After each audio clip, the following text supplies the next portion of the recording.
Seems to me that Mr. Lazar's problem is of an emotional disturbance nature, really much more than the criminal nature. I've been reading everything here, and I agree with, in spite of what you say, Mr. Lukens, I think that that it is a substantial penalty that he has in fact been convicted of a felony. I have letters from Dan Stegman, who was surveillance manager at the Sahara and Hacienda Resorts. I have statements from George Knapp. I have reviewed the material from Mark Fierro, from Mr. Bilbray's office. I'm impressed with all of that. I note that although it doesn't show a lot of income, we do have a W-2 form of record that shows that he worked for the United States Department of Naval Intelligence. Very important point. Evidently, based on what you say, that affirms that Detective Bill Young, who investigated this, does not have any objection to probation.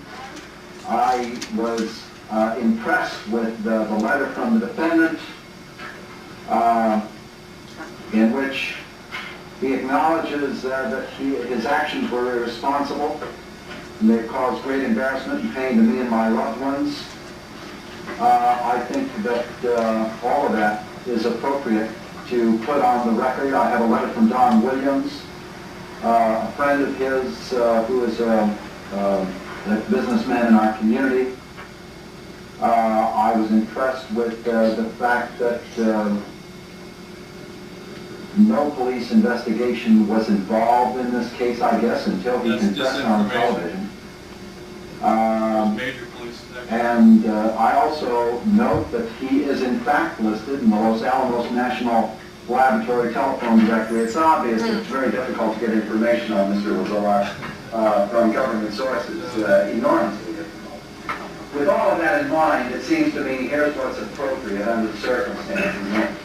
In addition to the $20 administrative assessment, this court does now sentence you, Robert Lazar, to confinement in the Nevada Department of Prisons for a period of 3 years. I'll suspend that sentence and place you on an indeterminate period of probation not to exceed 3 years, subject to the following terms and conditions. Number one, I need you can do some useful community service, and I will order that you do 150 hours of community service during the period of probation. Number two, you have no contact with prostitutes or brothels, be they legal or illegal during your term of probation. Number three, I'm going to order that you have psychotherapy once a week with a qualified psychiatrist, psychologist, or American family counselor for a period of 1 year. And thereafter, if the professional does not feel you're ready to be released. And it is my understanding that you are willing to give up your passport. It seems to me that's probably appropriate. Should you have a business need to travel, I would imagine that that could be worked out with your probation officer. And that will be the sentence. Thank you. Pretty harsh for trumped up charges.